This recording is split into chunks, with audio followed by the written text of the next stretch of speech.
Ladies and gentlemen, in just a few short weeks, my husband and I will celebrate 15 years of marriage. Wow. Thank you.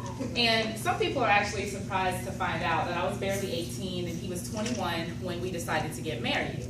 And in our marriage, we have actually produced 4 amazing, wonderful children, all of whom I birthed with no pain medication. So I went all natural for all 4 of our kids. And today I'm going to be sharing with you a secret. See, a lot of people ask me, Dana, you must have an incredibly high pain tolerance. And the truth of the matter is, I really don't. I've just learned a little secret, and I'm going to share that secret with you today, and it's called Purposefully Painful. I grew up in a Christian home, but when I was about 15 years old or so, I decided that the world's ways seemed more attractive, and so I rebelled.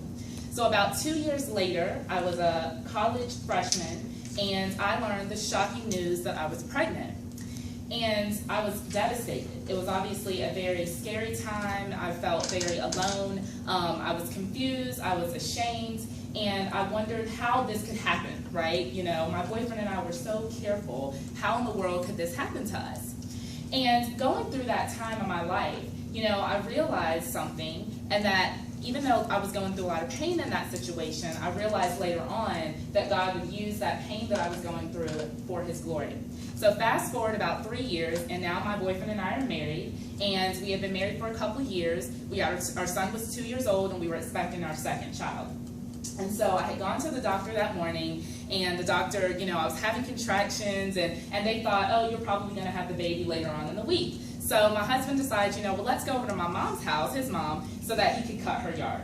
So we go to my mother-in-law's house, and, you know, I'm walking around her room, or her living room, you know, just basically trying to kind of get my mind off the contractions, and my 2-year-old son's running along, and all of a sudden my contractions go from being like 8 minutes to 5 minutes to 3, just like that. And I knew I was in trouble. I knew there was no way possible that I was going to be able to get from my mother-in-law's house in Deep Creek to Sentara Lee Hospital in Norfolk. And so I started to panic. And fear started to kind of overwhelm me a little bit, but I thought, wait a minute. I've been through this before. I know what to do. And so I just began to relax. And I decided that I was not going to focus on the pain, but instead I was going to focus on one purpose, and that was getting to the hospital. And so my husband comes in the room, and, you know, he comes from outside, and he sees kind of, you know, my panic, and so he gets me in the car, and I'm like, no, I'm not going to make it. You know, let me go to the couch. He's like, no, you're not going to the couch. We're going to the car. So we get in the car, and he's on the phone with 911. My wife's in labor. I'm taking her to the fire station. And I'm like, the fire station? You know? Because I didn't realize back then that firemen are also trained as EMTs. So my wonderful little daughter, Kayla, was so impatient that she could not wait the 1-mile drive from my mother-in-law's house to the fire station. She decided to just come out right there on my front seat. So, having a baby in my car taught me a few things, which I will tell you about in a little bit.